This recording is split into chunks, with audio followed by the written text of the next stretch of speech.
The Disturbance. It's our big weekly National Football League Power Rankings show. This is for week 1 of your 2020 National Football League season. I will give you my top 10 teams in the National Football League.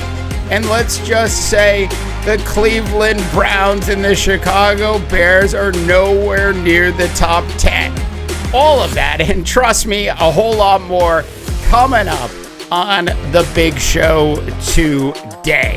All right, now, if you're new to The Disturbance, our show is growing. We're shooting for 2,000 subscribers on YouTube, so please go ahead and subscribe to the show if you're watching this for the very first time. If you're on any of the podcast platforms across this universe, please go ahead and subscribe as well. All right, now that we got the shameless plug stuff out of the way, I am so fired up and so excited that the National Football League season is actually going to happen. I mean, if you think about it, we had to suffer through watching Roger Goodells hold a virtual draft from his $1 million basement. Then we had to deal with virtual free agency, which for some reason allowed Nick Foles to get actually signed by the Chicago Bears. Then we had the Tom Brady divorce from the New England Patriots, and then he joined a retirement community in Tampa and convinced Gronk to come along for an early bird dinner. We had all of that stuff going on during the offseason. Then the National Football League finally did the right thing, and they did away with the preseason games, which was great. And to wrap it all, our National Football League offseason off, then Cam Newton was signed for basically peanuts to be the starting quarterback of the New England Patriots. But more surprising than that was earlier in the week, Bill Belichick actually publicly said some positive things about one of his quarterbacks, and he was talking about Cam Newton. Absolutely unbelievable. Tom Brady wins 6 rings for him, and you can count on a single hand how many times Bill Belichick said anything really nice about Tom Brady. So it's been a really interesting offseason, as you all know, with COVID and all the issues we've been having in our society around social unrest. That being said, super excited still about this National Football League season actually happening. With that, let's go ahead and dive into the top 10. Now, this is something we're going to do weekly on The Disturbance. We're going to rifle through this. At number 10, I have the Minnesota Vikings. Look, the Vikings have a ton of talent on both sides of the ball. That is very true. It is the team actually to beat in the NFC North. Now, if you're a Packer fan, you're like, we went 13-3 last year. Look, you had one of the worst graded drafts in the National Football League this year. You picked Jordan Love as your heir apparent to Aaron Rodgers instead of an actual wide receiver, an actual need that the Packers have.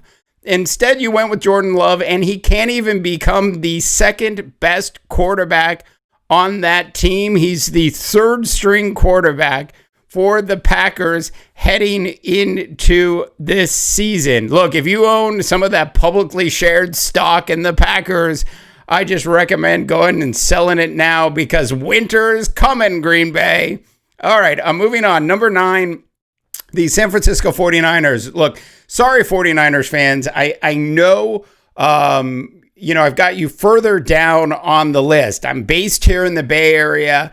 I know a lot of people are going to be upset that they're number 9, especially after making it to the Super Bowl last year and actually leading heading into the fourth quarter. But you can't get rid of Emmanuel Sanders. You can't get rid of Matt Breida.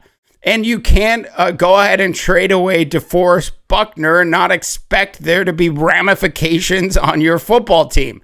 Those are 3 major pieces. Plus, the team has had a ton of injuries so far in its camps, and there's a lot of uncertainty at the wide receiver position. Throw that into the equation of Jimmy G and Jimmy / Garoppolo and whether or not he's still shell-shocked from missing that wide open receiver that would have won the game for the San Francisco 49ers in the Super Bowl. You've got that factor as well. That's why the 49ers are number 9 on my list. Number 8 is sort of the Rodney Dangerfield of your National Football League, the Tennessee Titans, who seem to get no respect in this league. Look, great running game, as we know, a vastly improving defense.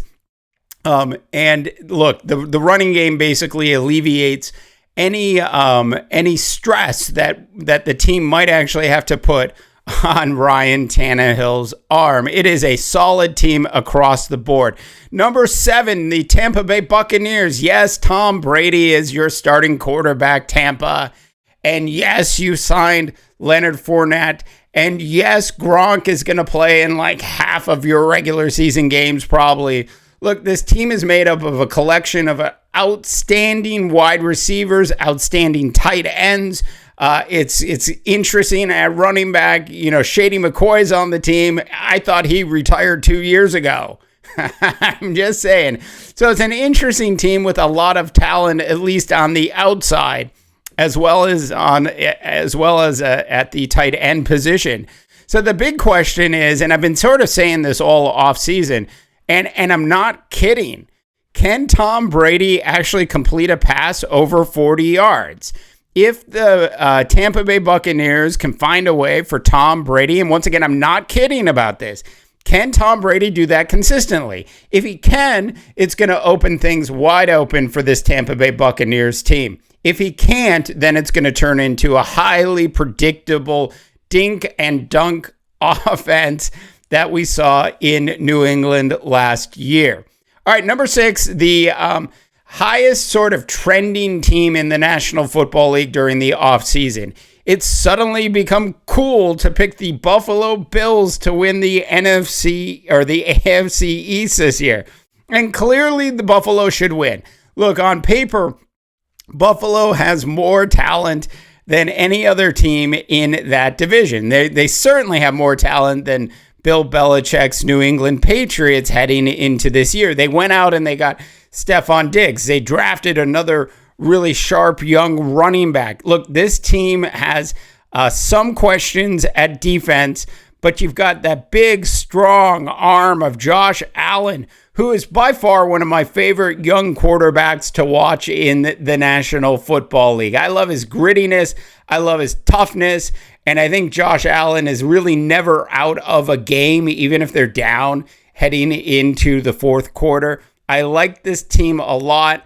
They are number 6 on the list heading into week 1. They should easily win this AFC East division, with one exception to that rule, which is, of course, what will probably happen, which is Bill Belichick will out-game plan the rest of the National Football League again with smoke and mirrors and find a way for the Patriots to win their 12th consecutive AFC East title. Look, they're nowhere near the top 10 teams in this list. Buffalo is, but still, the Patriots are going to find a way. All right, number 5. Now, I have to say, I took, Seattle, by the way, is not on this top 10 list. Look, there are teams that could have easily been on the top 10 list. Seattle, Philadelphia. I mean, if Philadelphia wasn't dealing with, Carson Wentz issues, then Philadelphia would probably be on this top 10 list, but they are. So you've got Philadelphia, Seattle. There's a couple other teams that are really interesting that could have easily been on the top 10 list. But the best team in this NFC West division, sort of heading into week 1, has to be the Los Angeles Rams. Now, look, Sean McVay is entering his 4th season as a head coach in the National Football League. If you want to talk about success, like everybody's always like, who's the next young Sean McVay going to be? And then suddenly he went 9-7 last year and people stopped asking that question. Look, best young coach in the National Football League today, one of the top 5 coaches in the National Football League today, is Sean McVay. He will have this Rams team competing at the very least for a division title. This is, if you look at the talent on the defensive side of the ball, you got Aaron Donald, Jalen Ramsey, a bunch of other really nice pieces. Enough really said just at those 2 players when we're talking about the defense, especially this early in the season. The offensive side of the ball is fantastic with Jared Goff, who looks extraordinarily comfortable as a veteran quarterback in the National Football League. Finally, they're going to do running back by committee, which will be a good thing for this explosive offense that they have in place in Los Angeles. Definitely a top 5 team heading into this season. Number 4, the New Orleans Saints. The Saints should be the favorites to, go ahead and win all of the NFC this year. But, as normal, they've had some player personnel issues. They can't seem to get contract negotiations right.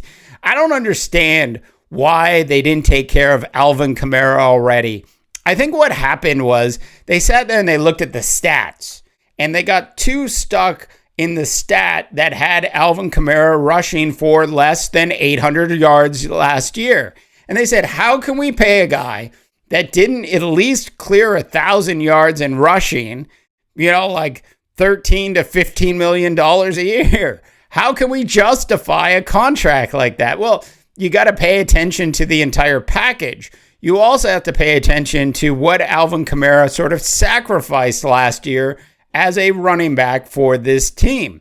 He went ahead and he took sort of a step back as the team needed. Look, it's an explosive offense with 16 different options that they can run at any given time. They go 2 at a quarterback if they need to.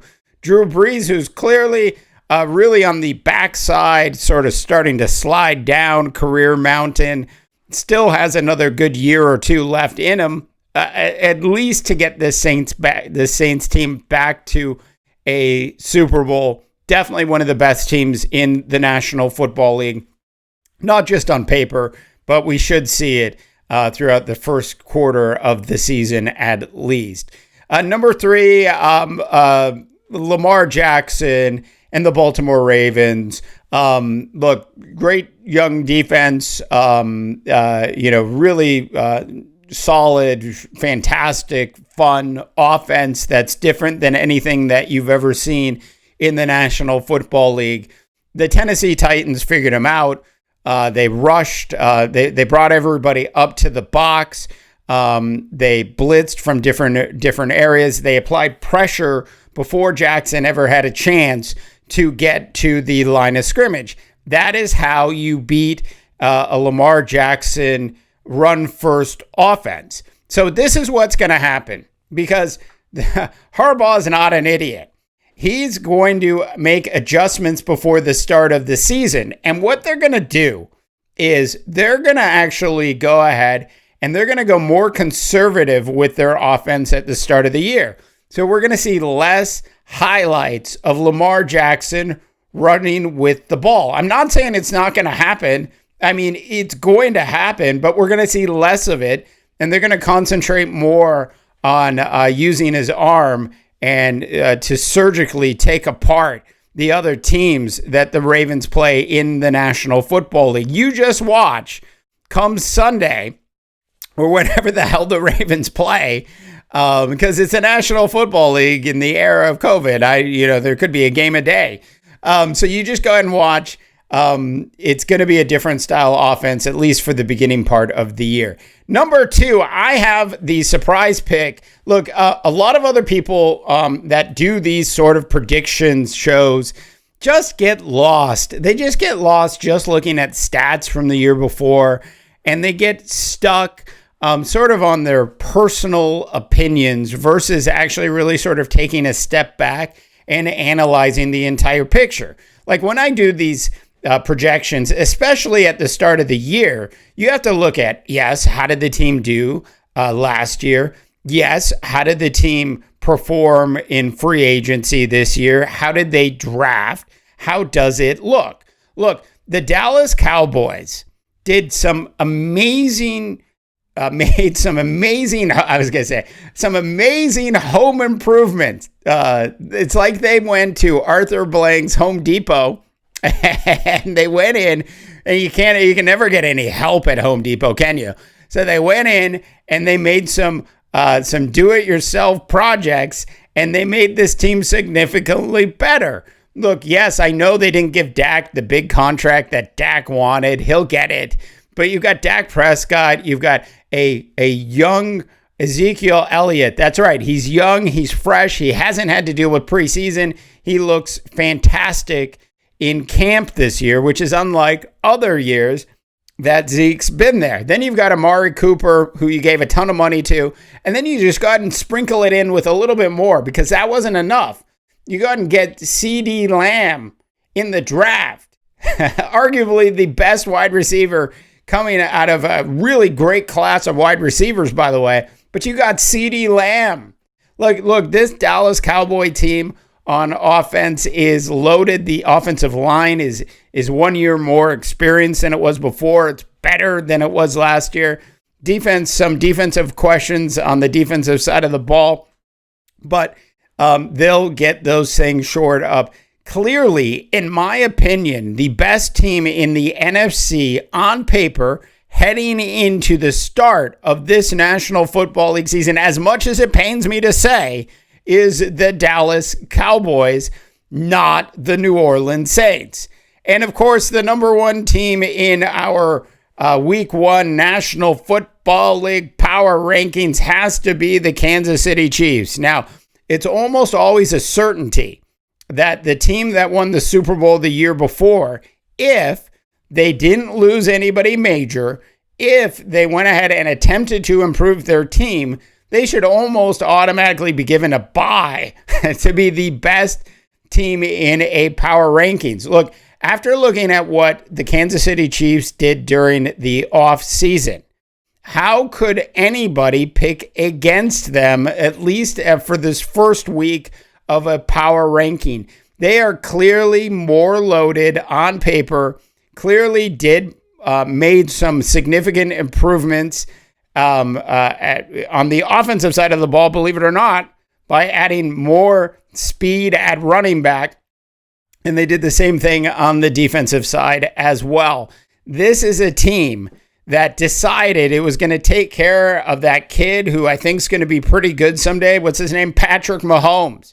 They gave him $500 million. And then they took care of Chris Jones. And they took care of another player and another player. Like, they took care of everybody. To not rank the Kansas City Chiefs number one in a power rankings for Week 1 of this National Football League season is criminal. It's absolutely criminal. And you just go ahead and look around YouTube and you look around the internet for all the other criminals that are out there that did that are going to try to sell you a bag of goods about how the Saints and the Ravens are better than Kansas City heading into Week 1. It just isn't true, North America. All right. So listen, this is our big weekly show that we're going to be one of the big weekly shows that we're doing here on the Disturbance.